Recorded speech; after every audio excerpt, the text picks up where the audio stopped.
All right, we're live. This is the Producer Hangout, episode 2, and I'm Flux with fluxwithit.com, and I'll let you guys introduce yourselves. Bryce, Hey, go ahead. Or Kev, go go ahead. ahead. I'm Kev, KevWestBeats.com. Reviewer, sound designer, producer, engineer, all kinds of stuff. And right now, sound whore. Go ahead, Mike. What up? My name is Mike, aka Silent Cypher, straight out of Germany, and I'm a producer, hip hop and electronic dance music producer. So, yeah, that's what I do. And we got a new guy here, Bryce. Go introduce yourself. My name's Bryce. I go by Upright, beat maker, engineer, synthesis head, machine head. That's basically it. So for today's topic, before we get into it, I guess I should explain first that we're trying a new technique as far as the broadcast goes. So we're gonna try and get everybody involved into the chat and get everybody in the room before we really kind of pick up steam as far as what we're talking about. And if you're a part of any forums or anything out there and you want to share the show, get the word out there about the show. The more people that know about it, the merrier. And it should the community aspect should enhance the show. Exactly. Yeah, we also have a Facebook group. You can go on facebook.com/group/the producers hangout. You can join there if you have any questions about the show or any technical issues. We always try to help you guys out. Exactly. So what I'm doing right now is I'm gonna grab a link. This is being broadcast on the Flux 302 channel, and we basically, the way we have it set up right now is because we all have our own websites, we're kind of swapping between different websites as far as what show is going to be on. So what website it's going to be on, so you can kind of get to it through there, and you'll be able to find archives of the older shows on all of our websites. So that's a easy way to kind of get involved and see what we've been doing.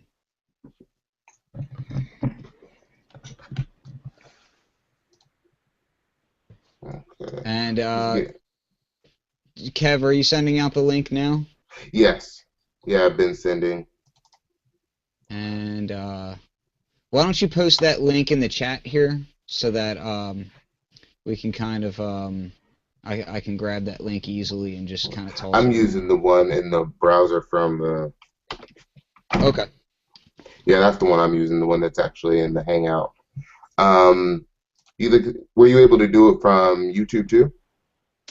That's what I was just trying to find, and I'm not actually seeing it. It's I have to let me try to click it on view as public and see if I can actually see it.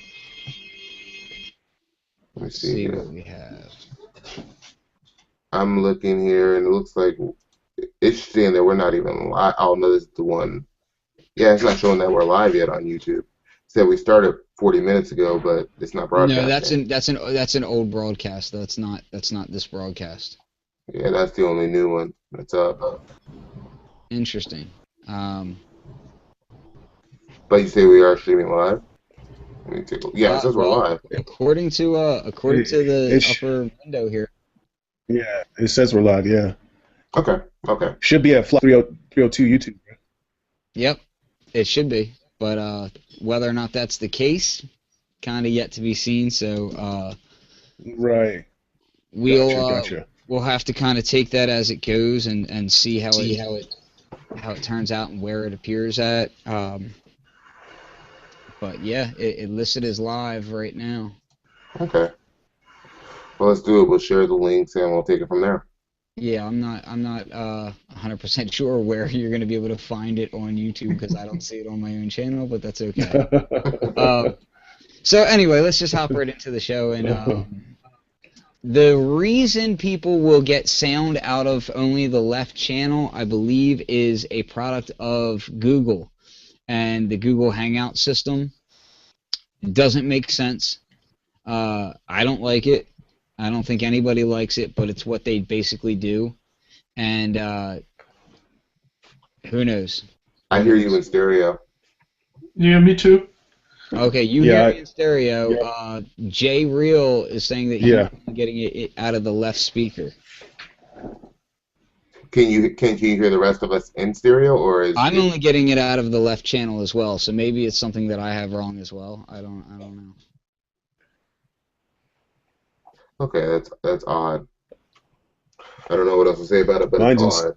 Stereo. Yeah, I got stereo. I got the link. I'm posting it in the chat. Awesome. Okay, excellent. And Ricardo has it in stereo. So this is one of the lovely things about Max. Blaming Max. Yeah, well, internet.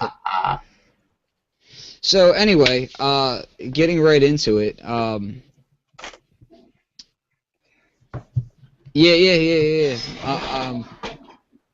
There's probably issues with me. Who knows? So to start it off, let's really jump into topics about NAMM, because that's what just recently went by, and there was mixed feelings as to how NAMM felt for some people. Somebody keeps trying to call my phone. Yeah, me too. So there was mixed feelings as to whether or not NAMM was a really good year of NAMM. I myself personally was not super thrilled by it, but there was just a few little tidbits that were pretty nice.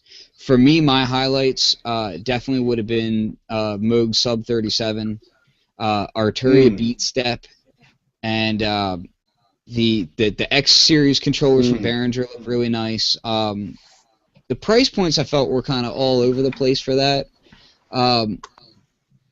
But I was really interested in the Beat Step. Like, that was the one that made me like jump up and down and be like, oh, I need that right now. Kev, what was your take on that? I wasn't too thrilled. I mean, everybody knows I'm ecstatic for Sample Tank 3. That was a given. I was disappointed that Roland didn't show the aria, or the area, or whatever it's supposed to be, or like this. I guess they're a series. I was really looking forward to seeing those, and we didn't see those. Happy they finally gave us an announced date for Bitwig. The Trigger Finger. The Trigger Finger Pro I thought looked interesting, but I'm happy on Machine. I don't think I need that. Like you were talking about the Behringer controllers, those look nice. The new Moog looks really nice. That was really the only things that really stuck out to me. Everything else I was kind of whatever. I didn't care too much about the Beat Step. I don't think it was for me. It looks like a cool enough piece of gear, just not for me, you know? Overall, NAMM, I think, was kind of disappointing.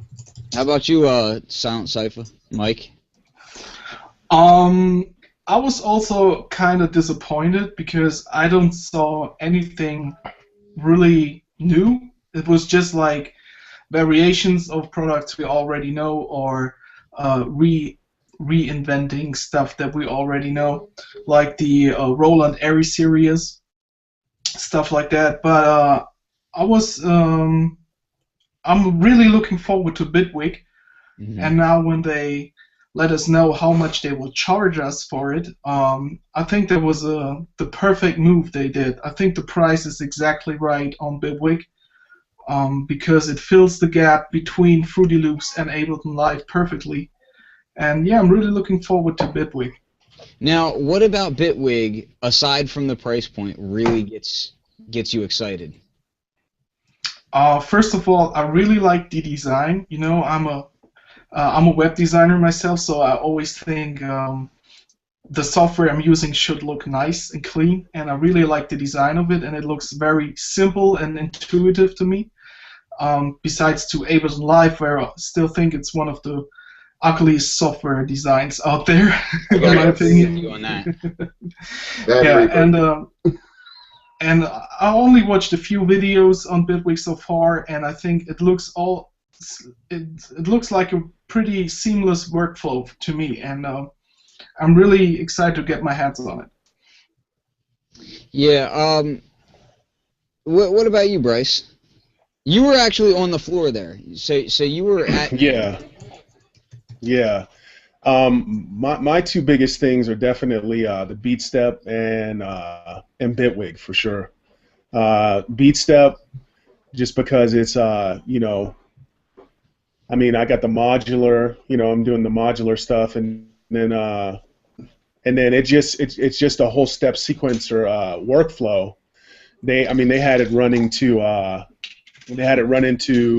think, what VST was that? That was I want to say their Oberheim Arturia VST, and I mean, just using the step sequencer for melodies with the VST was like, wow, you know. So let alone the modular side for me with the CV, that's like the biggest product for me, you know.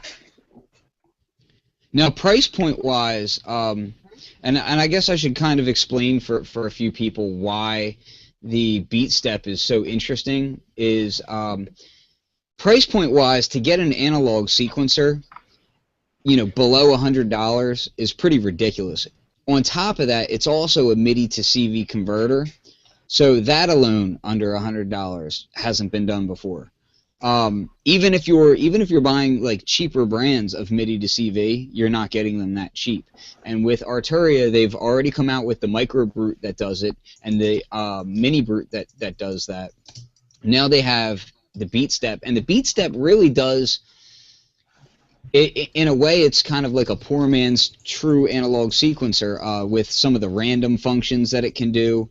The only downside of it that I could see was it does not intake analog clock input, which one of the downsides of that is using an analog sequencer. You can, if you clock to audio frequency levels, you can use them as a VCO.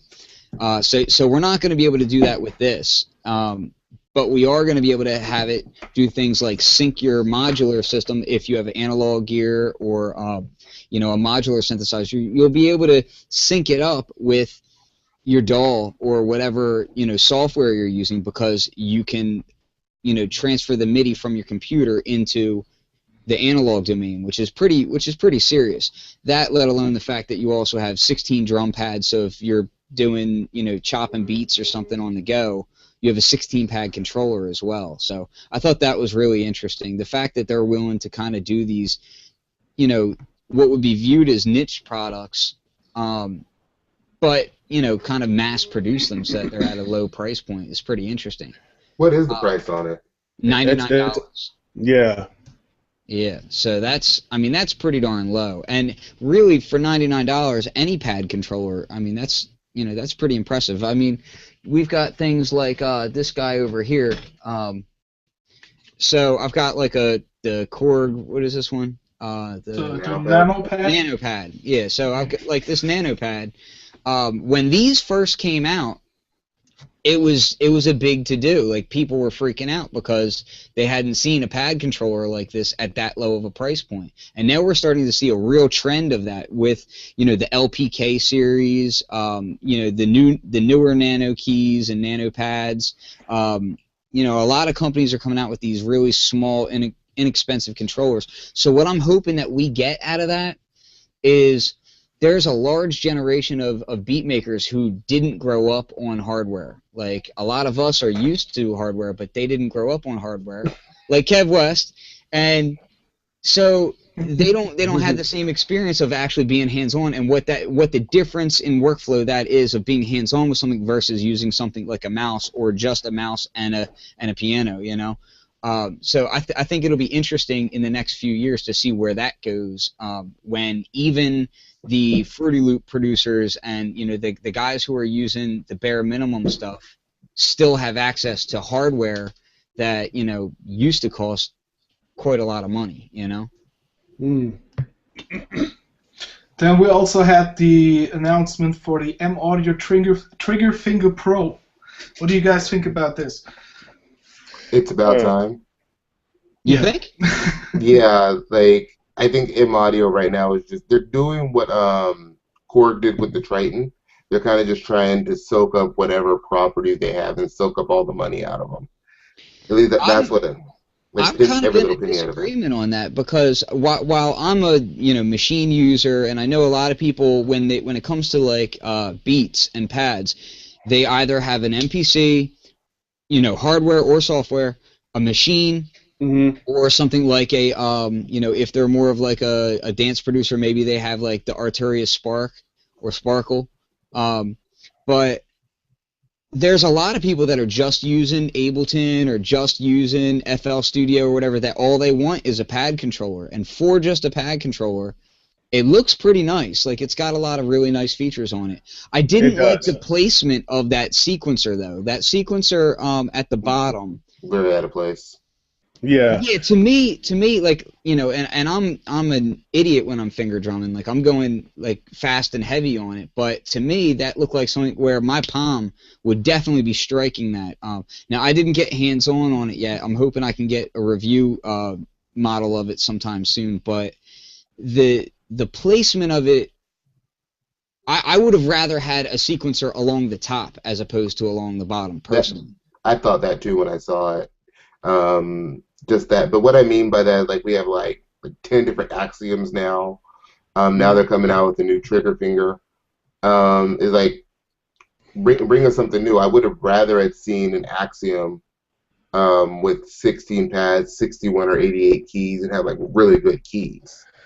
I can't help but feel like the Trigger Finger Pro is they kind of see what NI is doing, and I mean, and not to be negative, it looks like a great pad controller, but I think they kind of see what NI is doing, and they're like, this is a big market. Let's try to get some of this while we can, kind of thing. That's just how it came off to me. It came off like kind of like, I can do it too, kind of thing. While, the Huey control, I think it has the Mackie control and Huey control, right? Mm-hmm. Yes. So that's kind of a appealing part, but I can't help but just, that was the first impression I got.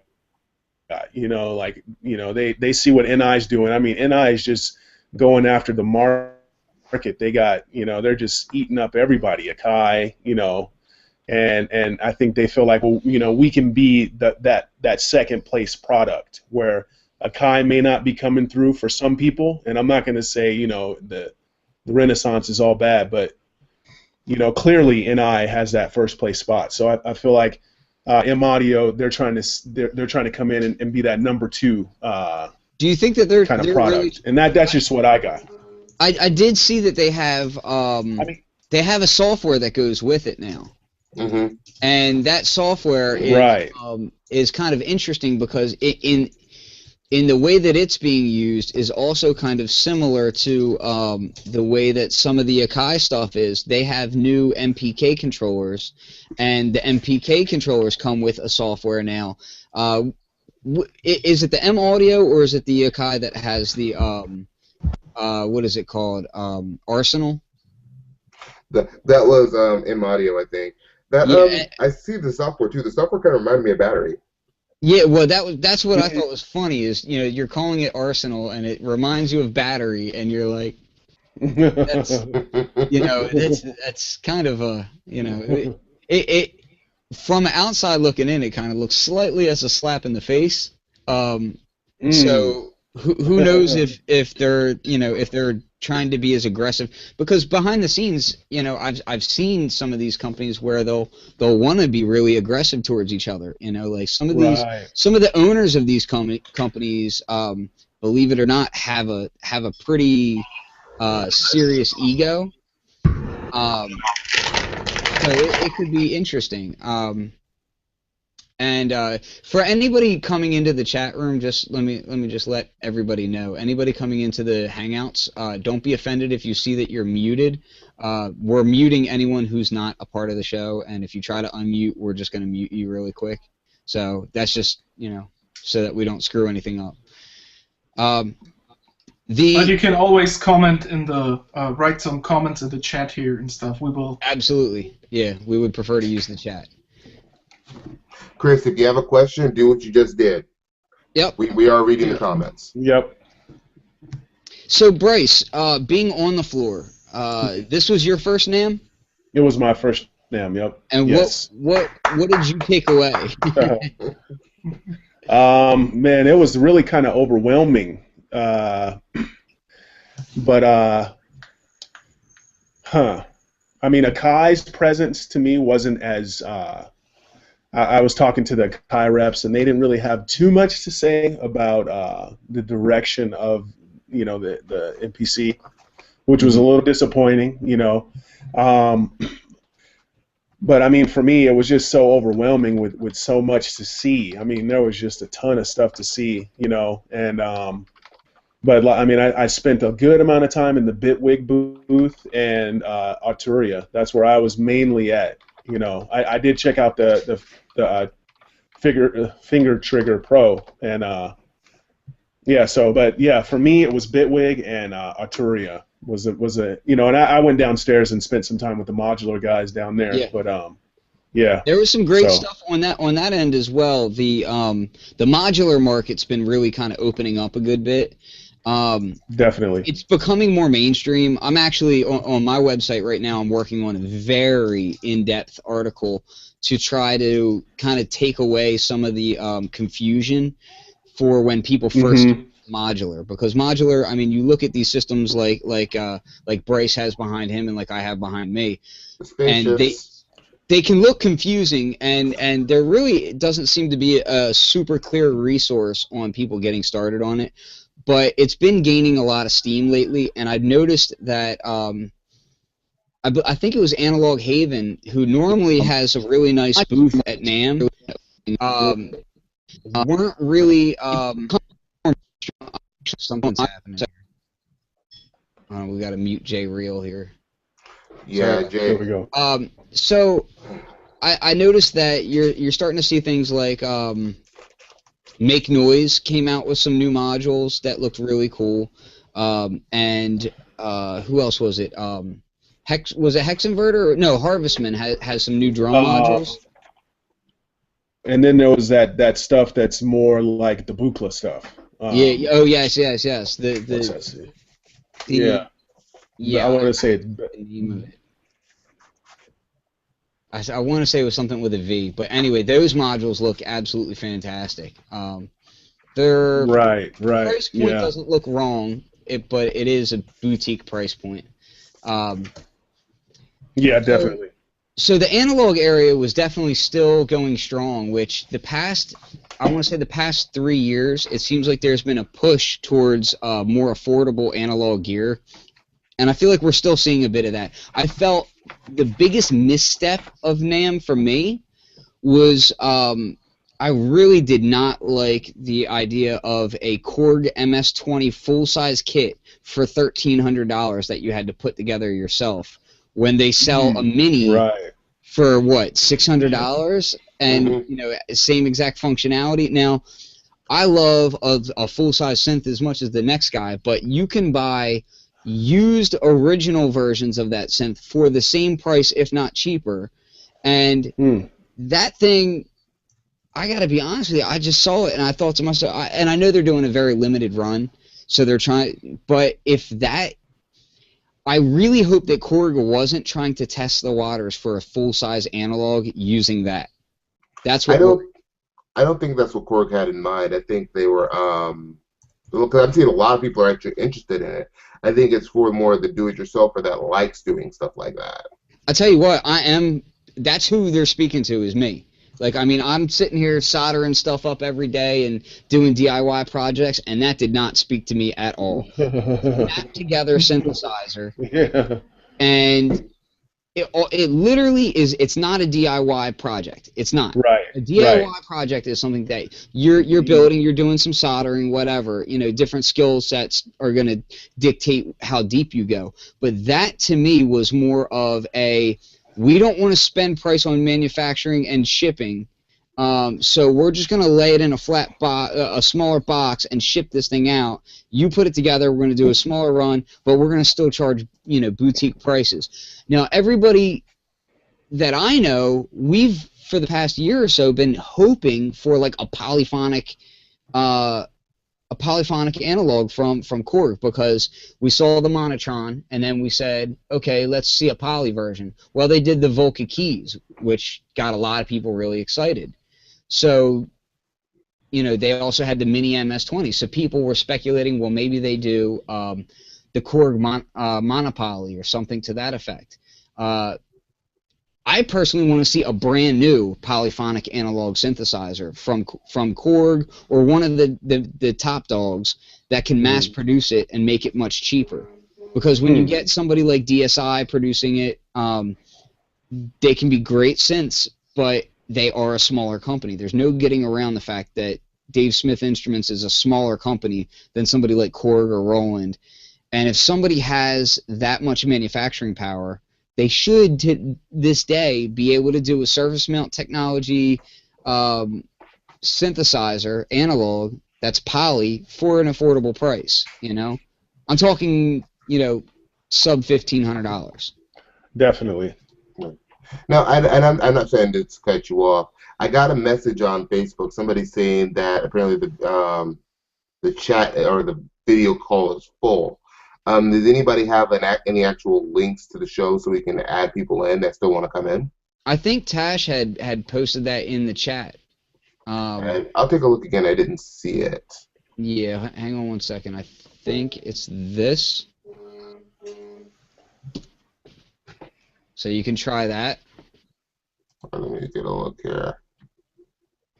So there we go. Another thing that I noticed about NAMM is software companies were missing, out and outright missing. Bryce, did you get that feeling while you were on the floor? Did you notice that there just wasn't that much new from the software companies? Definitely. I mean, there was reps from different companies there on the floor, but as far as booths, yeah, it was lacking. Definitely, I agree. Interesting. I feel bad for you, man, because normally there's a lot of them there, and you could usually get some beta versions or something, Yeah. Did you guys see the Spectrasonics OMG1 they give away on the NAMM? Well, that was last year, though. No. Unless they did it again. The OMG1 was actually from last year. And I believe, really? I think it was Teely that won it. Yeah, that's the synth with the Torley. That's his name. Torley won it. And that's the it's got the iPad in it, or the iPhone in it, and the Subfatty and some other stuff that they put it all together into one thing.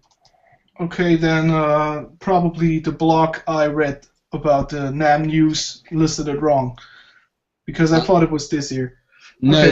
that was last year. Yeah, that was last year, which was a phenomenal looking piece of kit. I would have loved to have won that. But Torley is a YouTube guy who, if you haven't seen him, I highly suggest you check him out. I'll see if I can post it in the show notes. But he does like these preset videos, and he kind of like goes through sounds and just really, really good videos. So Project Reset's amazing. Yeah, Project totally. Reset. Yeah. And if anybody's gonna win, then at least it was somebody quality like that, and it wasn't just. I will say about software companies, one thing that kind of jumped out at me was the UVI stuff. I haven't been exposed to UVI, and I don't know why. I haven't used any of their stuff. I mean, I have BPM, and I guess they did all the stuff for BPM, which I didn't know that. But the UVI booth, I went by there. They were giving away free stuff. I think they gave me, it was their Mellotron, their version of the Mellotron, which is amazing. They were giving that away to everybody. But their stuff is amazing, man. I was really blown away by the UVI stuff. And then they have a new app coming out called BeatHawk, which was like, wow, I was blown away by that thing. That thing is really impressive. It's going to be something else. Yeah, Mike, did you see that? No, not yet. So BeatHawk is it's an iPad app, and it looks like the first thing that I've seen that might actually give Beatmaker 2 a run for its money. I haven't seen anything else that really comes close to Beatmaker 2. I mean, the IMPC, the iMachine, all that stuff, we got to be realistic. That stuff is all half-assed compared to Beatmaker 2. Beatmaker 2 is definitely the only legitimate, Yep. beat making application in that it allows you to sample, to chop, and this BeatHawk looks really, really nice. The workflow on it looks really good, so I'm really interested in that as well. And there was who was it that did what was it, Beat Tweaker or Beat Breaker or whatever it was? Isotope. Yeah, Isotope. Isotope has their new software, which I gotta be honest with you, that doesn't look like something that I would use so much, but I could see a lot of IDM producers and. I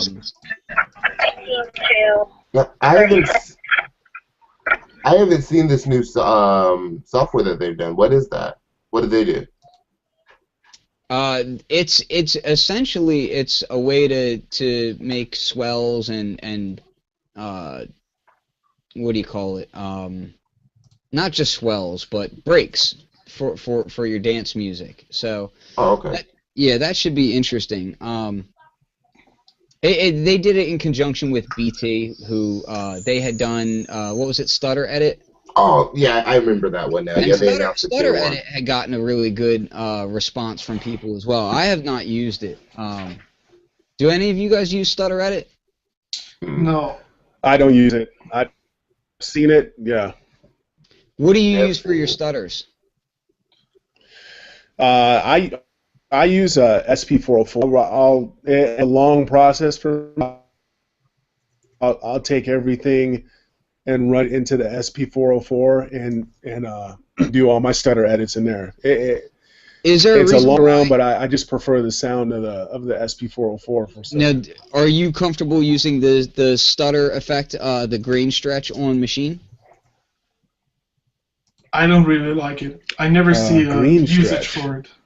Really? I'll have to. Maybe I'll post some links to some of the videos I've done on it. I absolutely love grain stretch, and I use it all the time. I use it probably more often than the finger. The finger is my next one that I use for stutters and glitches. I like. But I use grain stretch manually a lot. I really enjoy the way to do it, and if you set it up properly, you can get these really musical glitches out of it, which is what I tend to use. But yeah, Stutter Edit just didn't. It looks interesting, but it's not really something that I think I'll be using, and that's kind of the same way that I feel about this new software that they're doing. So maybe I'm just not the target audience for it. I don't know. Yeah, I think that's a lot of us. Yeah, I mean, I agree with you completely. Yeah, the new software, it didn't even catch my attention at all. I mean, I briefly looked at what it does, and I was like, I wouldn't even use that. So, Mike, what was your thought on the Behringer controllers, the new X series? I don't. How can I start? I really like the idea of motorized faders in a keyboard, and I think it's really about time to have this. And I also used to have the old Behringer BCF controllers, and they were great controllers, rock solid. And I'm really excited if they still using the same faders and stuff with the same quality. Now, a lot of people complain that they were noisy. They're a little noisy. But never mind. I mean, for that price, they can be as loud as they want. I listen to my music loud all the time, I don't care if there's a little scratching faders, but they were a little noisy, but they run smooth all the time. So, and compared to the next bigger thing is like the Icon controllers. Euphonics, who got bought out by Avid, has theirs, but they're pretty pricey. They're about $1,000, I want to say. or Yeah, maybe but like I think $6.99 at the cheapest. I But think they're these icon controllers. Their price range is between the Behringers and a Mackie control, somewhere around $500. okay. And those sucked. I have one here, and the quality was so terrible. They had this little rubber knobs, and they stuck all the time. And so I'm excited, but I'm more excited about the X Touch than the keyboards. Yeah. What do you think about that, Kev? Is that something that you would use? Yeah, actually, if I didn't already have the BCF 2000, I probably would. I've been using mine for about 10 years. And I love my BCF 2000. Like Mike said, they're a little loud, but for $200 what I paid for it, and I haven't had a single problem with it outside of I bent one of the faders moving into a new place. Outside of that, it hasn't given me a single problem. Now, see, my only real issue with the X series that I saw was so the top of the line one. I want to say it was $5.99, somewhere around there. It was either $5.99 or $6.99. I want to say $5.99. Yeah, for the 61 key. No, this is for the console with the transport control, and it has the strip across the top, the scribble strip. LED Right. scribble strip on it. So they had different models. They have that, and then they have the model down from that doesn't have the LED scribble strip on it. Right. And my problem with that is I literally just maybe 2 months ago I had a Digi-O2 console, and I also had the M Audio Project Mix. Those used right now are selling for about $500 or so, and I just sold mine. They have 8 inputs on them. They have full audio interface capabilities, and they're built like tanks, and they work great. I sold mine just because honestly, that's not the kind of work that I'm doing right now, so I just didn't need it anymore. But I mainly used it as a control surface and not really use the audio interface very much. Mm-hmm. But these things are coming out, and they don't even have an audio interface on them. And control scheme-wise, they don't really add anything that a Digi-O2 couldn't really do. So I'm kind of like, I want to ask you a question, Flux, about and anybody else that's used like one of these, the Mackie control and Huey control. How good is that? I mean, how well really does that work? Can you basically do? Does it? Okay. Yeah. Because that was my question. I mean, if I'm going to pay. I mainly used mine with Logic. Was for a long time was my primary DAW, and then I moved away from Logic into Studio One, and it worked flawlessly with both of those. I also used it with Pro Tools, no problems there at all. I mean, works so well. One of the things that I loved about both the Digi-O2 and the Project Mix is that there's a scribble strip above every channel, so there's no guessing as to what something is assigned to. So as you scroll through, you can bank through your faders, and they all move into place, and above the fader it says what that channel is, and it worked great. And as far as control-wise, as far as it being like a fine enough control, I never really had a problem with wanting for a more accurate control while I was doing it. They always felt good. They were all touch-sensitive faders, so as soon as you touch the top of it, the channel would be selected, and you could have it set up to pop up your plugins while you did that. It worked really well. I didn't have any problems with them. So right now, instead of using that, because again, I'm not doing as much album work as I am sound design now, but I still like a physical fader, I'm using this. So, and it works great. I mean, for, all it is just one fader, and it's got my transport control, and I can bank left and right on it, and because it's only one fader, I don't really need the scribble strip.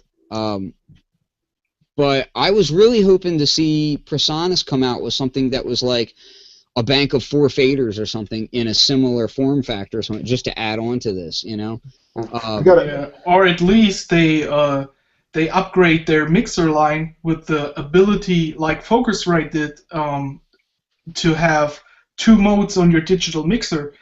One for the input and one for controlling MIDI data with it. We had a couple questions in the chat too, and I'm curious too. Killer Tracks wants to know what's the iPad app called that you guys were maybe talking about. AC Core 7. Oh, or no, I'm sorry, BeatHawk. I'm sorry, I was still thinking of. That's another thing that I use also for faders now. I'm using my iPad a lot too. I use AC Core 7, and it works great. I've done a couple of videos on it, and you get the scribble strip, you get everything you need, and you can control your Studio One, Pro Tools, whatever you need right from there. I have another question now. Did you guys saw the DS1 made by Livid and Dubspot? I did. Yes. I think it's motorized, right? Exactly, and that's what I want to talk about. This unit costs $500. Is it legit to nowadays to release a controller for $500 without motor faders? Because I think that's way overpriced. I mean, Livid is kind of known for not exactly being cheap. They're kind of what I would consider somewhat boutique. But with that being said, would I buy it? No. I know people who will. It looks really nice. I like what's on it. For me personally, in a mixing / DAW environment, yes, I definitely want motorized faders. For a live dance performance, maybe that's not needed as much. Maybe if it's just effects or something or mixing, which I think is who it's geared towards. I think it's more geared towards people using Ableton Live in a live performance aspect, which it works for that. But yeah, me personally, that was my first thought was, why does it not have motorized faders? Like, that would... I say that about any mixing controller at this point. Why doesn't it have motorized faders? The only mixer that I have that I don't need motorized faders on is my actual analog mixers that I'm sending inputs into. Exactly.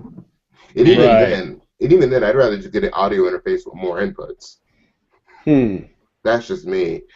Somebody else wanted to know too. I saw the other question. Jay Real asked, "Where is it? The mixer that you had? I forget what it's called too. The Personas guy that you were holding up." Oh, this is the fader port, and this is the fader port, and it's one. Does it have a motorized fader? Yeah. Okay, it does. Okay. Yeah, it's a motorized fader. It's got you can, if you power it from USB, the fader is not motorized. If you power it from this guy here, the port, then it will be motorized. It also has a foot switch input, so you can use foot switch to enable, like, to stop and start recording, which is nice. Because a lot of times I'll do things like, if I'm sampling my Rhodes, I'm not right next to it. Like, so sometimes I'll set. That's another thing that I do is I have. So I've got a couple of different. Let me grab these. I've got some machine controllers, and sometimes I'll just place them around the studio in different spots, and I'll just use their transport controls.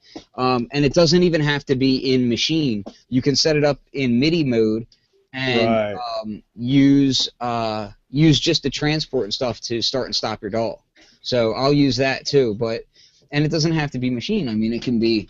I mean, you can do that same stuff with like a Cuneo, and do faders from that, But the fader port works really well because it's integrated so tightly with Studio One that it's, I mean, there's no setup. Like, you plug it in and you're ready to go. So I love that. Wow. How much gear do you have in that spaceship you call a studio? between you and Upright. I have like 2 or 3 pieces of kit, and the rest is all cardboard cutouts. You got me looking all bad because I'm totally in the box. I got like 800 plugins. I got 800 hard synths. And you know what? Something that I learned over the years was there's lots of different styles of people's workflow. Like, I've got a friend of mine who he's had really, fanciful equipment and everything, and he doesn't have kids, so he can buy whatever the hell he wants, and you know what I mean? Like, and he doesn't have to worry about a wife yelling at him or anything. And he has a nice studio in his house. And nowadays, all that's in there is, he's really big into cassette tapes. So, what up to Duke Clifton? He's real big into cassette. But on top of that, he has like maybe 2 MIDI controllers, and that's about it. Like, he's come to the realization that he really likes point and click producing. Like, he likes to use Logic, and he likes to use like Ultra Beat and stuff like that, and click it on the mouse. I'm not like that. Like, I need to be hands on. Like, I have to. Yeah. I think that was me. I think we talked about this last stream. I started Reason, went hardware, then I had to go back in the box because there's things like I like hands on. That's why I love Machine, but I hate tracking. I hate that, I can't save, okay, I have a bass here from my Trinity, and then say from like my XP30 I had a string line, and then I'm saving this on the EPS, and it doesn't always remember the MIDI code or the MIDI program changes because, of course, you only have 127 notches of MIDI. Well, I have an answer to that, though. So your thing was like you were using an EPS and other gear, and you didn't like having to save on multiple discs and trying to remember different things and all that kind of stuff. Oh, it was just one disc because it was all sequenced from the EPS, and I just was saving sequences, trying to use the MIDI to recall patches. Oh, okay, yeah. Because I used to run into an issue when I was all hardware with, before using the computer at all, like when I was all MPC and just straight hardware. I used to hate saving on multiple pieces of hardware because it used to be like you would have to save on your Triton, save on your MPC, save on your EPS, save on your MoFat. You know what I mean? Like, you'd be saving on all these pieces of gear, and then when you go to reload the disc, especially if it was before even zip disks, which that was a real nightmare, because then your samples would be on like 15 discs. But so you're saving these things, and now you got to write it all down in a journal or something, or write it on each disc. You got to write, okay, this beat is saved along with this, and then you'd have to rubber band your discs together or whatever. And it was just a real pain in the ass. But what I ended up doing was, as soon as the 2000 came out, and you were able to get 32 megabytes in there, and actually the ASRX was great for this because you could expand it to 64 megabytes. Which 64 megabyte sample time was so huge. But yeah, I used to I would do the beat, and then I would basically do stemming, and I would sample it all right back into the sampler, and then as samples and save it that way. You know what I mean? Yeah. So because like trying to save like so many different things out like that, I hated it. I absolutely hated it, and that's not how I use my hardware to this day. I can't. I don't work with my hardware in a way that, if I make a beat, like, I don't come back to my modular expecting my modular to still be patched up that way. I mean, I might spend 5 hours patching this thing all together, and then the next day, that's gone. Like, you know what I mean? Like, you'll never hear that same analog sound again, So I sample it. I think that's the part of the modular. I think that's a part of modular that I appreciate, that immediacy of, getting in there and coming up with something new. Yeah. So no presets, none of that. You just jump in and just start going, and the presets are fun, and see what comes out. Well, presets for me are a great starting point and a great place to learn. Like, you can learn so much from just looking at a quality sound designer like Schultz or Richard Devine or Diego Stacco. You look at these guys and some of the patches that they make, like whether it be Omnisphere or especially if it's just a straight virtual analog synth, and you find a really interesting patch that's doing things that you're not used to, you can learn a lot from those guys just looking at what they did to get there, understanding how they did it. So, I mean, I agree. There's absolutely nothing wrong with presets, if you ask me, But at the same time, like people say, one man's preset is another man's piece of trash. One man's 5-hour work on a preset is somebody else's 5 second. They scroll through it and say, "Oh, this is trash." Exactly. And actually, I used to be one of those guys that hated people who use presets. They eat it. And it took me a long time to actually accept. Some people just want to get in and make music. I don't know. I think about it now, and I'm like, that's kind of silly. Why don't you show everybody what you got? Oh, what? This? Your new toy. This is just one of my new toys. There you go. I just finished installing it. That's why you see me messing with it. I've been installing it this whole time. That was a pretty quick install, actually. Yeah, I've been installing it about, when did I get into the chat? About 2 hours ago? Yeah, it took about 2 hours to install. Is that? Yeah. Omnisphere wasn't exactly a fast install for me, so. Not for me either. Actually, because I bought a new PC, for those of you that don't know. So I've been installing all my software. I had to reinstall Complete. That's the fastest Complete install I ever did, too. It took me like an hour. First time I did it took me like 7. 1 hour for Complete? That's really fast. That is fast. For 8 and 9. I installed 8 first so I could get battery 3, and then added on the back end, or the stuff at 9. And it took about an hour and a half. I was shocked. Wow. So that was a so you already had all that stuff on a hard drive, and then you just had to transfer the applications over, or what? No, I still have discs. I transferred all. I reinstalled. You did it on disk? Yeah, on the actual Complete discs. Yeah. That fast? Yeah, I have standard, not ultimate. Still, that's impressively fast. That is pretty quick. I mean, I do, you know, because I'm testing software and all, like, you know, I'm dealing with that kind of stuff a lot. Mm-hmm. And I remember the last time I installed all of my Native Instruments stuff, it took me pretty much an entire weekend. Yeah, that was it for me. Like, I was shocked. In like 2-3 hours, I installed Complete 8 and 9, Omnisphere, and what was the other one I had on disc? I can't think of the other one I had on disc. Wow. That was another big one. Fast. Yeah. I think a lot. Computer, and I got it for like 800. Yeah, 8 and 9 both took me about 5 to 6 hours to install. For Complete. So. From the hard disk and not from the DVDs. Right. I mean, I did from DVDs. And it could be, too, because we all know I'm a hardcore gamer, so I was playing Xbox as I was installing. So what I say is 3 hours might have very well been 6 hours. Yeah. So I'm playing Battlefield, not paying attention. So can you tell us what you did as far? You said you got a new PC. Did you build it or did you buy one or? Oh, no, I bought an Asus at Best Buy. It's their gaming line. It's Core i7, 2 terabyte hard drive. There's an NVIDIA video card in there, which I got for video editing and for gaming. That PC game too. Yeah, and it was on sale, like I said, for $850. It's usually $1,000.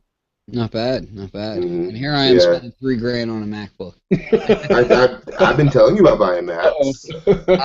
I'm actually heavily considering building up a PC as well, but that's not so much going to be for audio. Like it's going to be more for video and gaming. I'm a racing game fanatic. Like I love racing games and fighting games. But if you're gonna get racing game, because the racing games on PC are crap. I just part of my splurging, I got an Xbox One, and I grabbed the new Forza 5 because tax time is amazing. Can I get something, Kev? Can I get something? Yeah, really. Why don't you share the wealth? What's that? I told you, my wife be holding back my debit card until I get my taxes. Hold on a second. One thing that they have been doing lately is there has been a bit of more software companies jumping into using video card processors for audio software processing. So having a really powerful video card in the future is likely going to be a real benefit, because just in the same way that somebody like UAD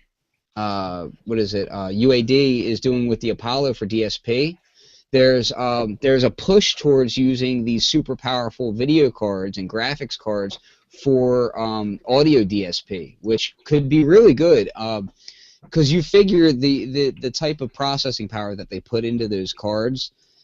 I mean, imagine if you were just applying that all to audio processing. You could do some really great things, because right now I can load up quite a few instances of Monarch, but that sucker will punch my CPU in the face, you know?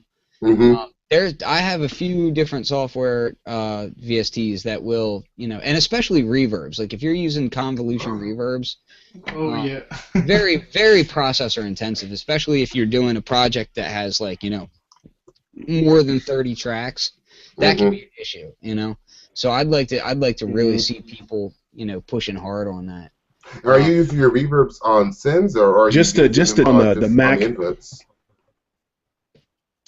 I use my reverb. I use them different ways. So if I'm doing a song, I try to group as much as I can together. So like if I have overdubs, I try to do. I try not to put individual reverbs on individual tracks. I try to do the group track and then the reverb on that. Like I tend to find a little bit better. Right. Gotcha.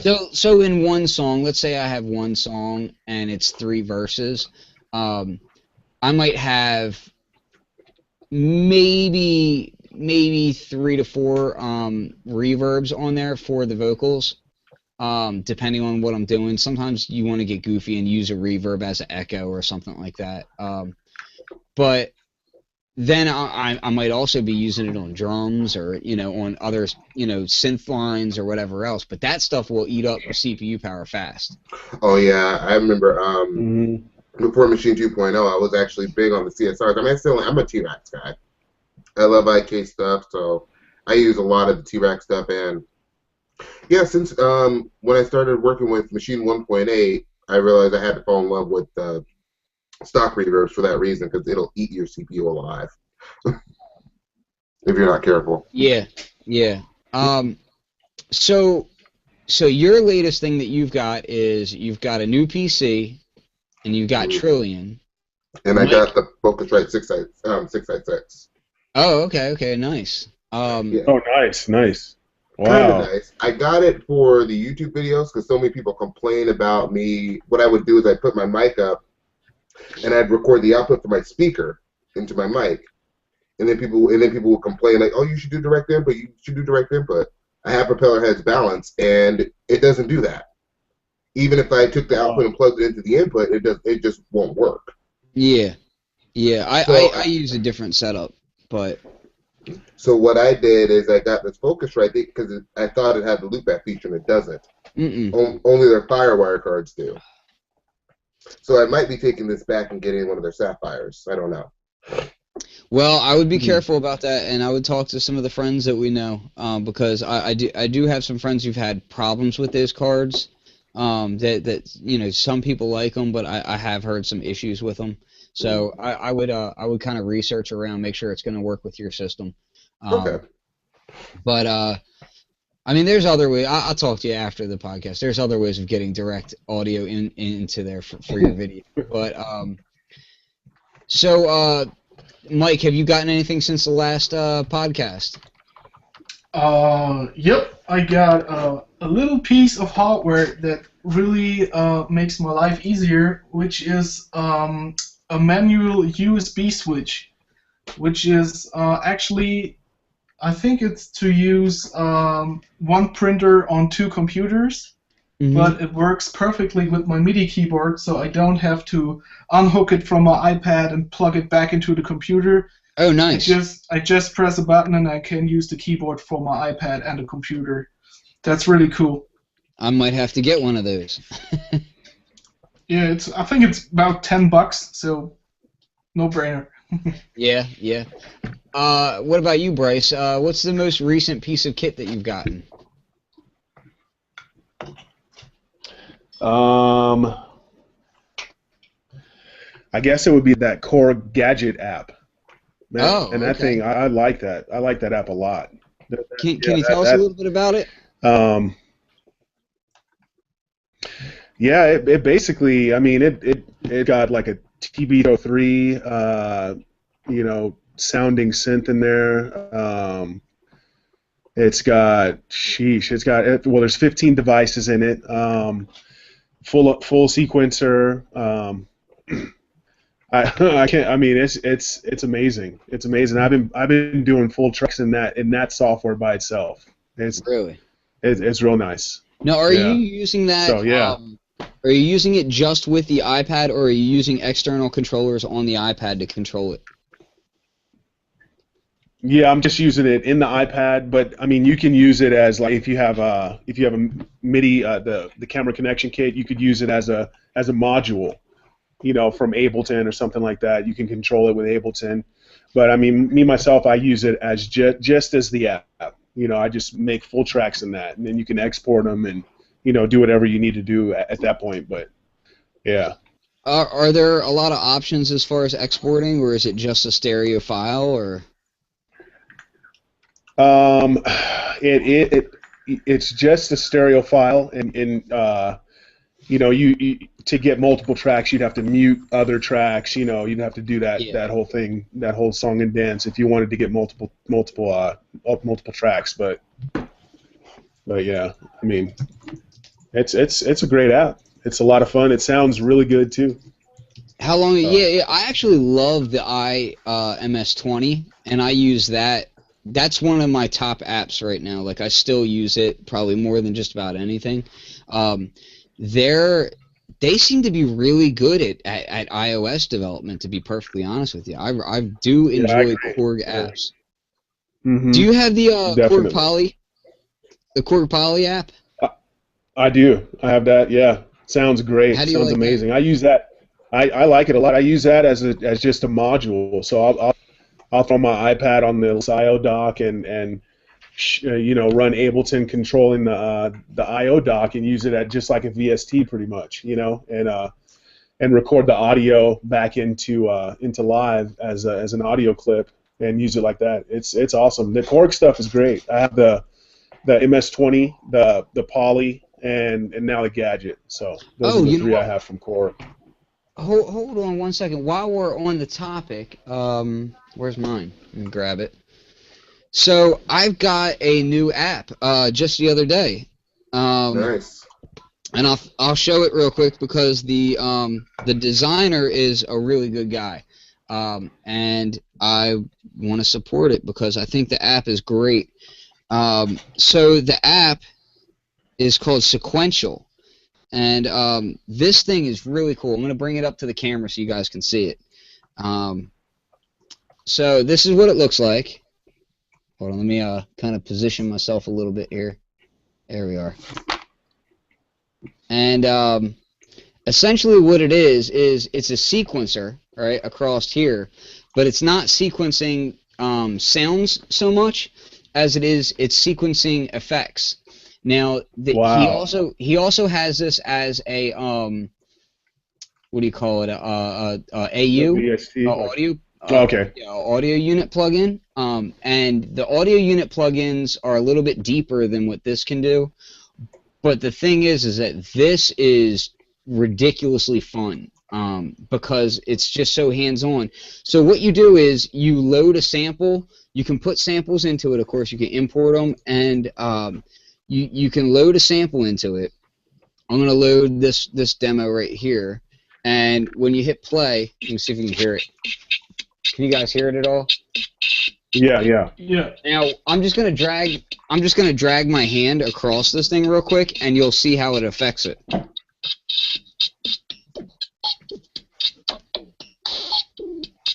Wow. That's cool.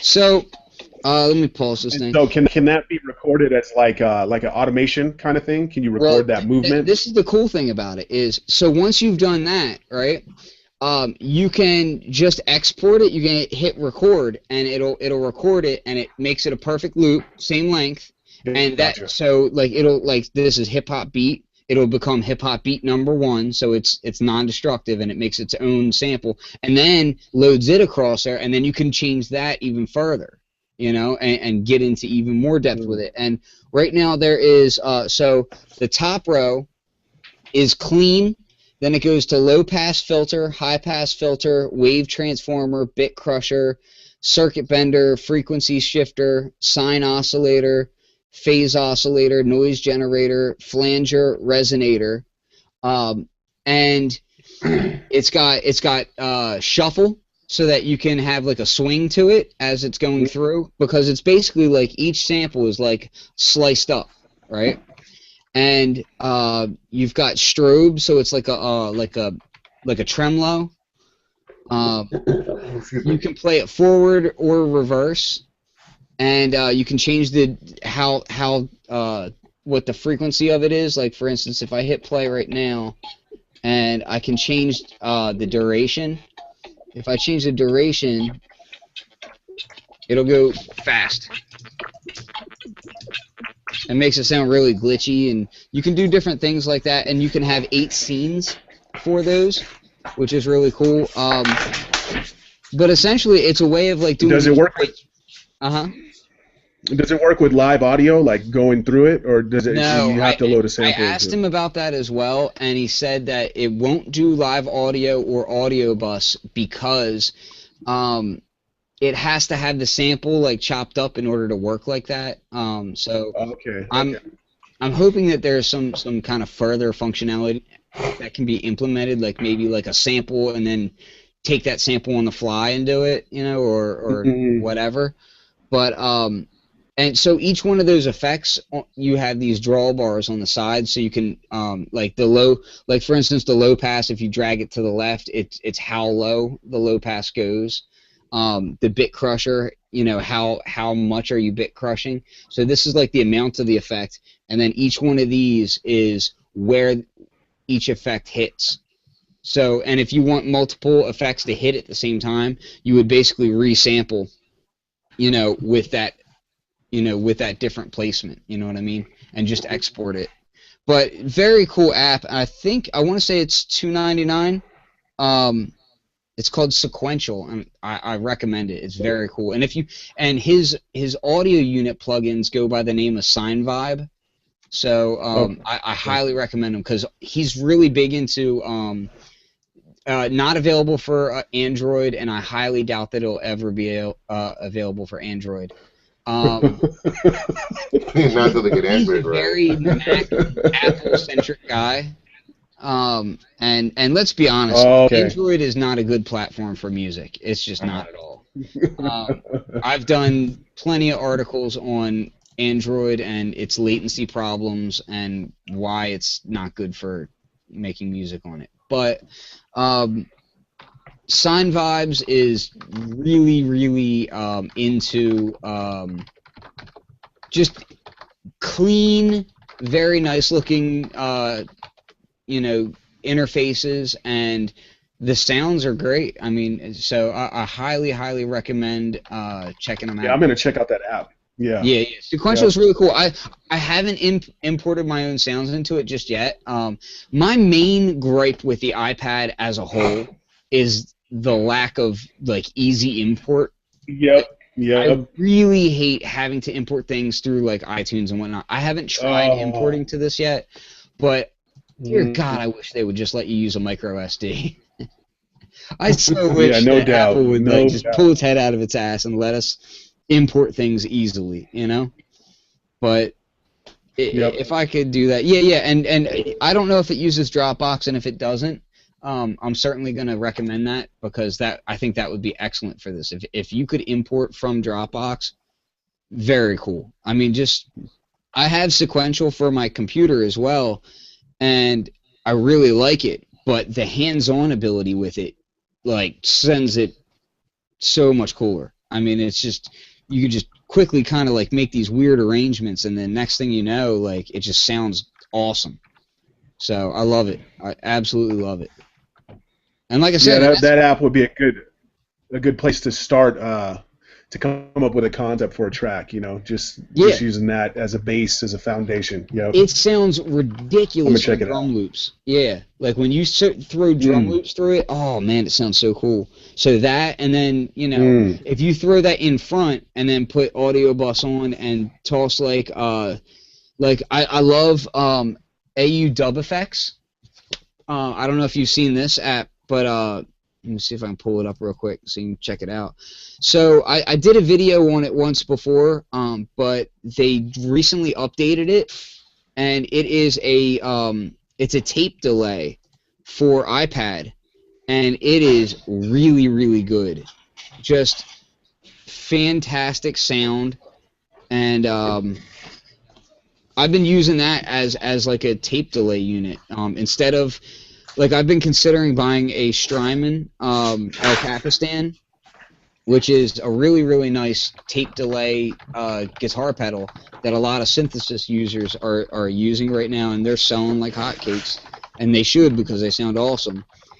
But instead of buying one of those, I've been using this this AU-FX dub, iPad reverb or tape delay, and it sounds great. I have it too. I bought it based on your video. It does sound great. It's amazing. Have you checked out the latest update?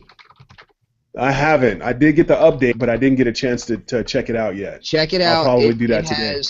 It's like having a complete Frippertronics inside of your iPad, and it is ridiculous. It can do so many cool things, and it's a very simple interface, but that's what we want. I mean, I want it to be simple so that I can just use what I need to use, Ken got me here ready to buy an iPad. Oh, if you don't have an iPad, you're an idiot. I have an iPhone. No, doesn't count.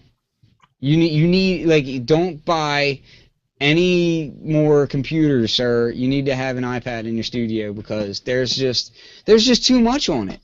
Like, I use for my audio interface for my iPad, I have a Tractor 10 here, mm-hmm. and I use that as my audio interface, and you can just plug it right in. Okay, gotcha. Yeah. So I have right here, I have my the camera connection kit for my iPad, and that runs straight to the Tractor Audio 10. Tractor Audio, all the Native Instruments interfaces work with iPad. All the newer ones, at least. The Tractor KA6, which I have over here for my turntable setup, the Tractor Audio Interface 10, and the Native Instruments Complete Audio 6 all work with iPad. So as long as they're on a powered hub, so that they're getting power, you can plug right into it and be good to go. I'm not buying an audio interface. I've had this one for 48 hours. Yeah, that's not a good sign, Kev. The taxes are so beautiful. So, yeah, as far as what I've gotten since the last podcast, where to start? I'm just waiting for the lights to come down. Aliens start walking down the stairs in the back. Well, I guess the first thing I would have to say is, what did I get most recently? Well, I modified my reverb on my modular synth to be more clean, so that was a really great upgrade. And then I think I had the SOB. I got something else for my modular, and I don't remember what it was. Turning machine, or what? You had that, right? What's that? The turning machine. Oh, that's what I did. Yeah. You're right. You're absolutely right. So I built. Getting back to the DIY thing that we were talking about, the Korg. This is true DIY right here. This is called a Touring Machine Ultimate, and what it is right here is one module. I know it's kind of dark. So this is one module, this is a second module, this is a third module, but they all work together. And it's a random sequence generator.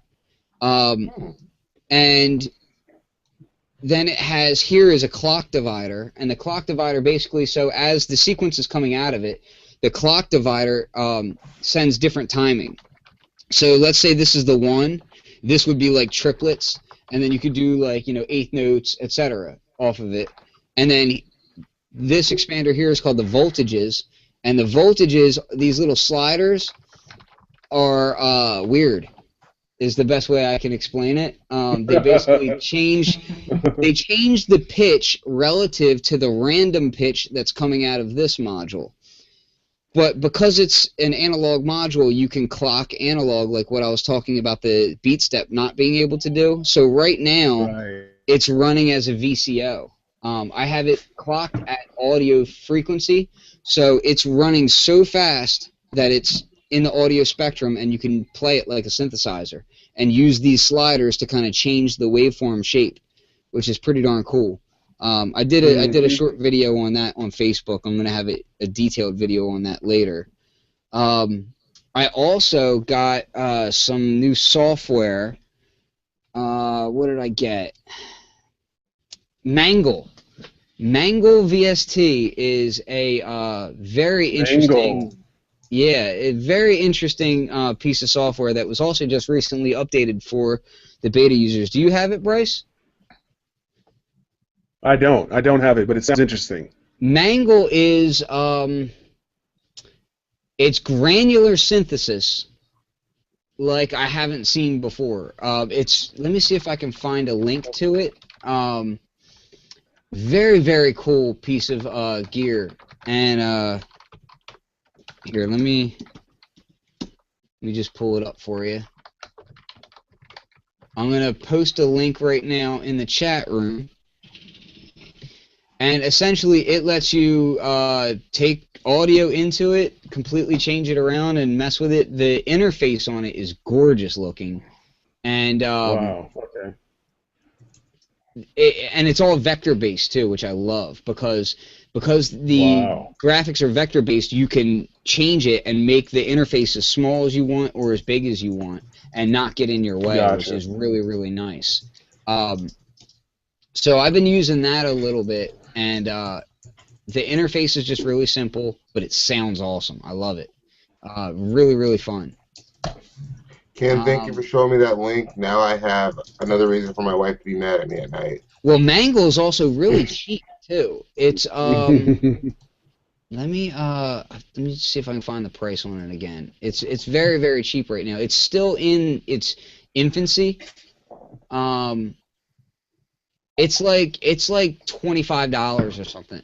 Yeah, 19 euros. Yeah, it's really cheap. But it's just very good. Here's the link. I found it on the YouTube video. I'm looking at it now. Is that Sound Guru? Yeah. Yeah. So Sound Guru? Mm-hmm. Yes. Yeah. So very, very cool. I highly recommend it because for that kind of price point, super fun. Super fun. I'm gonna save this. Mm-hmm. Give me something to do, spending some time with. Nice. Is this available for Mac too? I don't see any info. Mac and PC. Looks like it's cool. You know Ken don't run PC. Looks like it's endorsed by Richard. Well, and that's the other thing I wanted to say is so everybody's aware of Jordan Rudess and who he is. Jordan Rudess, for those who don't know, probably aren't watching enough product demos, but he basically everything. I mean, that guy is everywhere. He's the keyboardist for Dream Theater, insanely talented keyboardist. But he demos everything and then some. I mean, I would not be surprised to see him demoing a plunger, you know? You see him in the next Big Mac commercial. I'm starting to feel like Richard Devine is becoming the same way about modular synthesizers. I see him demoing I'm with you on every that. new module that comes out, which I'm not hating. Definitely. Because he's amazing at it. I'm just saying that. Yeah, he is. He seems to be everywhere these days, which is great. You know, to see a sound designer, you know, get as much recognition as he's getting. I mean, there's certain sound designers that I really, really like.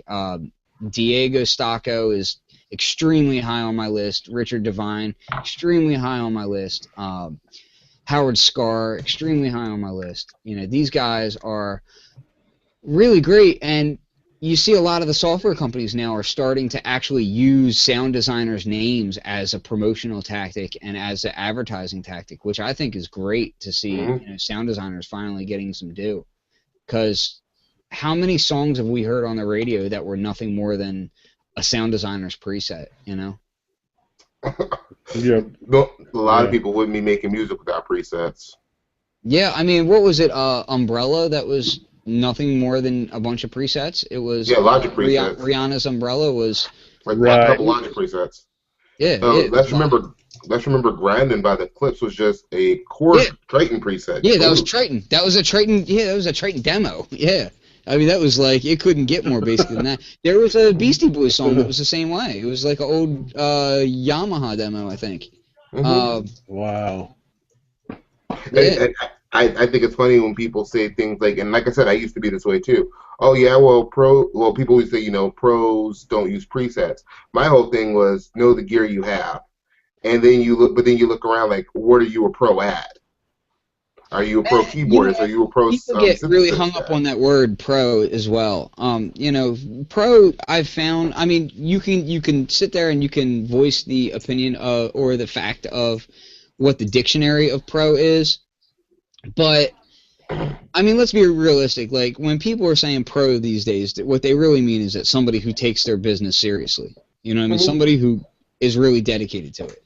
And at the same time, like you said, it's about knowing your gear. And if your gear is able to produce the sound that you want, then use the sound that you want. Exactly. Right. It's easy to hate on people because they're successful.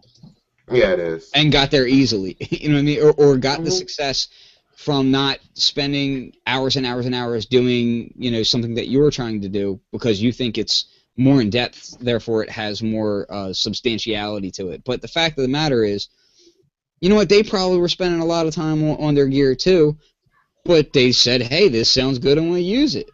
Right. If it sounds good, it is good. Yep. It's the most basic of basic rules. Now, when is Music Mesa? April, I think, isn't it? Yeah, in the middle of April. Is there anything you guys are expecting to see for that? No, just the same things done on NAMM. Because I gotta say, I'm really expecting to see a large push from the software guys. Like, I think that this year is going to be a huge year for Music Mesa. I really do. From last year there weren't too much software companies. I think this year is going to be a major changing of the guard for that. I think you're going to see a lot of software come out right around Music Mesa, and it's going to be really big. I think a lot of it's going to be Bitwig. You're going to see a lot of Bitwig. I think you're going to see a lot of Bitwig. I think you're going to see Arturia come out software-wise, heavy-handed, because Arturia's been doing a lot of hardware stuff lately, but software-wise, they've got Spark 2. Yes. They updated all the V collection, which I've recently been reviewing, to 64-bit, but it's still the same plugins from before. So they've had time. Like, I'm expecting to see something from Arturia on the software side. That would be awesome. That would be awesome. I'm expecting to see big things from Arturia. I'm expecting to see some. Native Instruments doesn't do the trade shows anymore, but I'm expecting to see big announcements from them around that time frame. And it seems to me like Isotope just always has something cool. Yeah.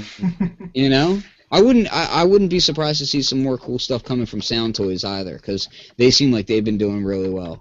And what are your thoughts, Flux, on this whole Aria thing, the Roland thing? Because it's been, I'm like, what's going on? What is this really all about? It's like a. You know what? My personal viewpoint, like, part of me really wants to hate on it hard. Like, part of me is like, oh, it's not analog, like, or at least from all reports that I've heard, it's not analog, and it's digital. So I want to, like, part of me wants to be like, no, and then smack somebody. But another part of me is like, you know what? This is the first really new product line, because let's be honest, like the Integra was the last big product that Roland really did, and that wasn't that new. Like, I mean, it was new, but it was them basically saying, oh, we're taking all of our old stuff and putting it into something smaller. You know what I mean? It wasn't all new sounds. Yeah, exactly. Roland has become kind of a laughing stock to the people in the know. Roland has become basically laughed at because they keep taking their same sounds, rehashing them. Ever since Eric Persings left and started Spectrasonics, what have they done? And, you look at things like the Jupiter 80, and it's all like, people are saying you're taking these legacy names that everybody well respected, and a lot of people feel that they're crapping all over these names and these products by doing that. Roland's viewpoint apparently seems to be that they never cared about whether it was analog or digital. They just wanted to use best technology at the time, which is why they used analog when they did, which is why they went FM when they did, and why they did this and that, and Makes sense. So, I mean, and that's fine, but what have they done since the V-Synth that has made anybody excited? Like, can you name a single product post V-Synth that got you hype?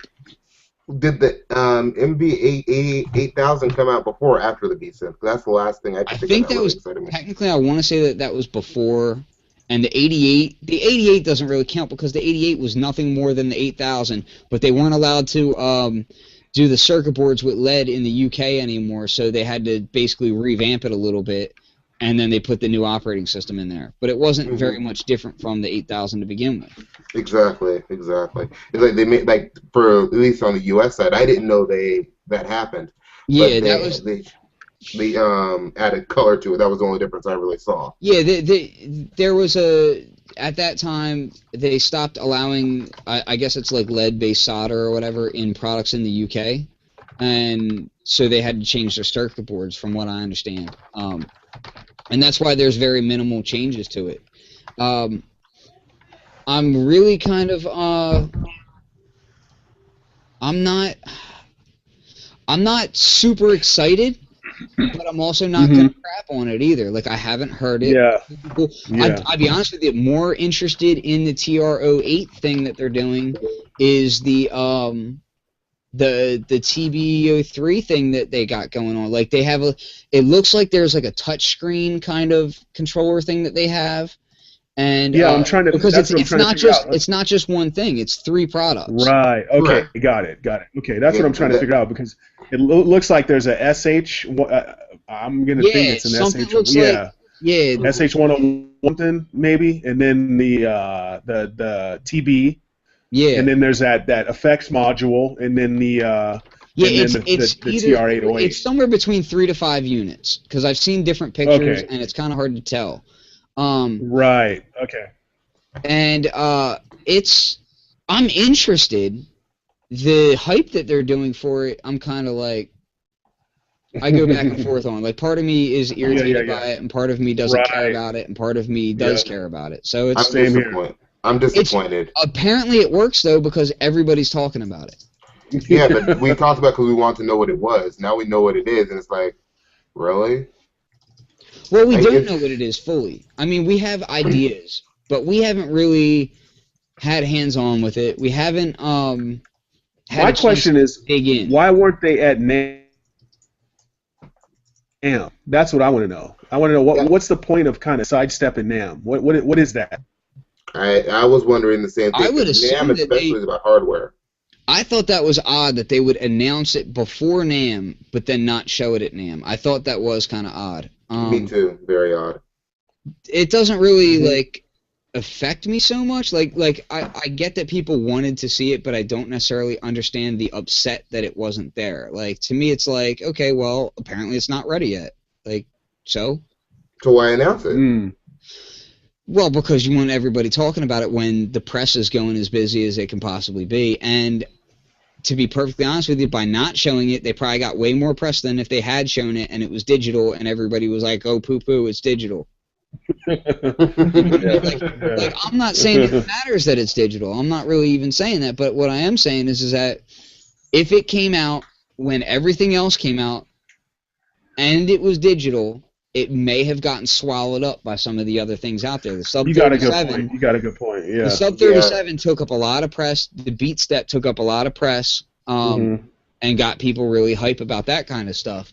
So maybe by not showing it, they were smarter. Maybe. To me, like, I mean, the Sub 37 though. Oh my God. Yeah, I think is that's the first. The winner. Like, the Sub Fatty, I think, is great, but the Sub 37 is the that thing's amazing. That's the first Moog that I have wanted probably more than a Voyager. I actually want that more than the Voyager. I really like the fact that it has looping ADSR on it, which the only other place I know of to get looping ADSR in an analog synth is one of these guys. So, you know, like I'm using my ADSR looping right now. So to me, that's really cool. That the modulation matrix in that thing looks awesome. I think they hit it out of the ballpark on that thing. The price point I think is right. I think it's 2 VCO and a sub oscillator. I think so, yeah. So, I mean, realistically speaking, a Voyager is 3 oscillators, but a lot of the times the third oscillator is used as an LFO anyway. And that thing has multiple LFOs, and I mean, come on. What's the price again? Is it is it $1,000? $14.99. $14.99. Okay. Yeah. Sub Fatty is about $1,000. Mm-hmm. Okay, gotcha. I was just happy that it was poly. Like they had me sold at poly.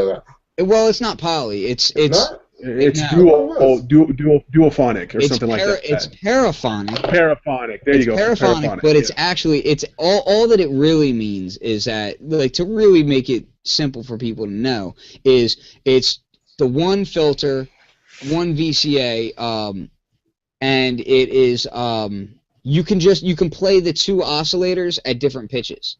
There you go. You can set one oscillator to a low pitch and one oscillator to a high pitch. You can play it like that.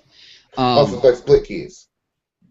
Sort of. I mean, you can, but they're all going through the same filter. Right. Right? And whereas on a true polyphonic, you'd be playing through separate filters and everything, and separate VCA. Got me all excited. Yeah, well, duophonic, I mean, you could still do some really cool things with it. The way that I can achieve that already, and you can achieve it if you have a micro brute and a mini brute. You can do that with that combination as well. Actually, I mean, you can achieve true duophonic with that. But right. Something cool that I've been doing with mine is, I'll show you, is when you're playing with a setup like this, I use the micro as the master and the mini as the slave, but all the audio goes this way. So all the audio is going this way, up, and then back into here.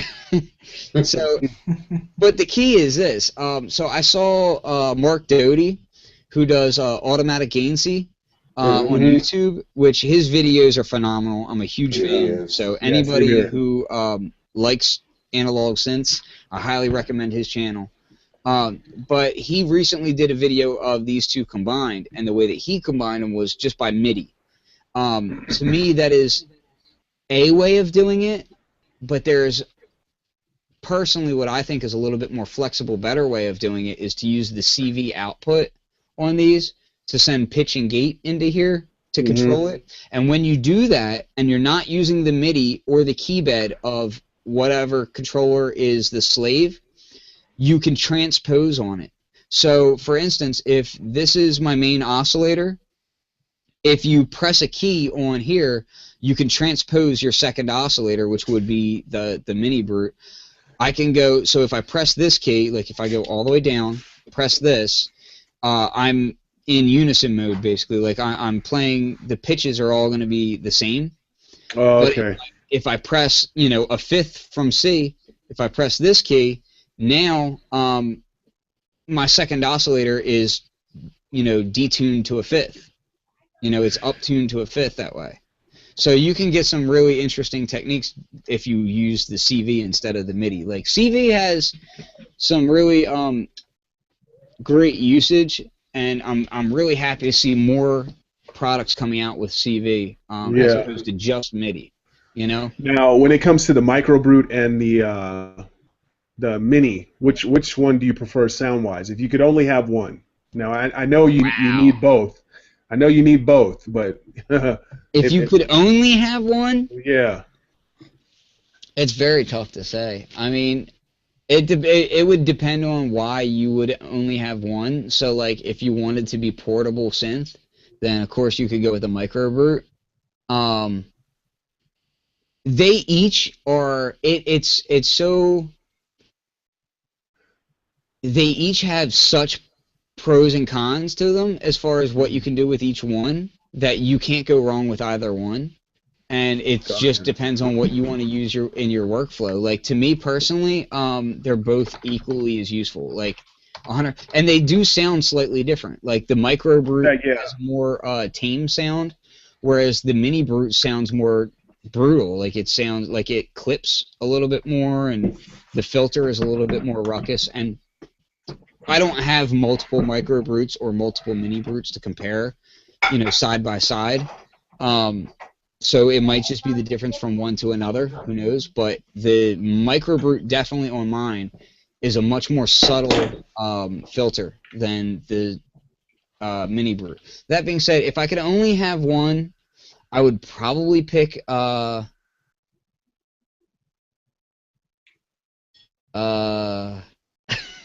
probably pick the Mini Brute. I really like the Mini Brute a lot. Like it, and it has more functionality. But that being said, I would also modify it. I would, and I'm going to be modifying mine very, very, very soon. I'm going to do a breakout box on it, so that it has more CV outputs in the way that the Micro Brute does. The Mini Brute has features that the Micro Brute doesn't. It has multiple different waveforms for the LFO that the Micro Brute does not have, like random, and so I'm going to be modifying mine to have outputs for individual waveforms so that I can tap into those. But that being said, I got my Micro Brute for $250. Like, yeah, true. Yeah. That is an insanely cheap price. Yeah. Insanely cheap. I mean, how do you justify not owning one? That's my question. That's a good point. Yeah. Me personally, I can't. I can't see any reason why anybody doesn't have one. Period. Like, unless you just literally can't pay your bills, and even then. Let's be realistic. Your kids don't need to eat. You don't really need gas in your car. I mean, you can walk. So for me, it comes down to if you can spare like $250, like there's no reason whatsoever why you should not have one, because you can use it for so many different purposes. I mean, just running drum breaks through the filter is ridiculous.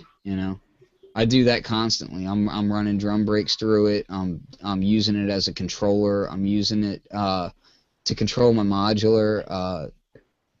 I mean, it's awesome. They hit that, and that's what Arturia is doing right now. Is they have their finger on the pulse of they're killing it. Yeah. Yep. Yeah. Is there any companies out there right now that you feel like have the potential to really do well but keep missing the mark? Akai. You knew that was coming. Seriously. What about what they're doing? Do you feel like is a miss? I think back in the days, they had such a big name and they stand for quality, but all the new stuff they're bringing out, except for the really pricey stuff, like the low budget keys and stuff like that, I don't know. The quality is just not like back in the days, and that's one thing they really losing their name, in my opinion, at the moment. Because the same thing with the MPC, when they came out with the MPC Renaissance, and it wasn't even 64-bit software. I mean, come on, it's 2000, or it was 2012 or 13. Yeah. I can't remember. It was already outdated when it came on the market. Yeah, no, I would agree with that. When I hear it's already outdated when it comes on the market, I was surprised by some of the tactics that they were using. Things like MPC branded headphones are a sign of the times. You know what I mean? Yeah. To me, like when I saw that, I was like, I wanted to do it. Like I was just Yeah. like, really? Yeah. I'll be honest with you. That element, their cheapest entry into the MPC line. I'll be honest, that out of all their stuff lately has kind of slightly piqued my curiosity, just because Well, of you the know what that price is, point. right? Yeah, essentially just a slim, dumbed down version of the Renaissance software No, and the I mean the Fly. hardware. Oh, yeah, the Fly. That's that. Yeah, That, but you, that. yeah, that's the Yeah. Fly, and they just took Right. the cover off because those things Yeah. are doing Yeah. apparently. Yep. Yeah, they failed on that. They from what I heard, the MIDI notes were all switched up and messed up, and Yeah, it was just a mess. and that's the thing is like, so let's say that I'm wrong. Let's say that's not why they did the element. Let's say that the Fly is perfect. Yay! Right? Even if that's the case, when you bring out something that clearly is using the iPad parts, the bottom of the barrel iPad parts, and you put your premium product's name on it like that, you lower the quality of the rest of your brand. Yeah, totally. When Definitely. you bring out massive amounts of MIDI controllers that have quote-unquote MPC pads, and then people use them and the pads are terrible, Yeah. you lower the quality of the brand. Definitely. And they've been doing this for years. They've been doing this really since 2002. Since the MPC 1000. Yeah, well, yeah, since kind of sort of since the 2000. If you like the